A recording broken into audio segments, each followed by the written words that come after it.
శనివారం నాడు తెల్లవారక ముందు తలంటు పోసుకుని నల్ల చీర నల్ల రవిక ధరించి శంకు చక్రములతో కూడిన 7 కొండల స్వామి తిరునామమునకు మట్టి ప్రమదలో 7 రంగులతో కూడిన వత్తిని వెలిగించి శశాస్త్రీయంగా స్వామిని పూజించి కమ్మని నువ్వుల చిమ్మిలి నైవేద్యం పెట్టి నీరాజనముతో వ్రతమును పూర్తి చెయ్యాలి. తిరిగి సాయంత్రం వరకు ఉపవాసం ఉండి స్నానము చేసి పసుపు చీర పసుపు రవిక ధరించి వ్రత విధానము సాగించి స్వామికి ఇష్టమైన చక్కెర లడ్డూలను నివేదనము చేసి నీరాజనమునిడి ఒక అతిథిని ఆహ్వానించి భోజనాదులతో సత్కరించి అతిథి భుజించి విడిచిన ఒక మెతుకును అమృతమస్తువని ఆరగించాలి.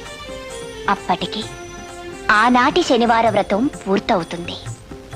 ఈ విధంగా 7 శనివారములు వ్రతమును చేసినచో ఉద్దేశించిన సత్ఫలమును పొందగలరు.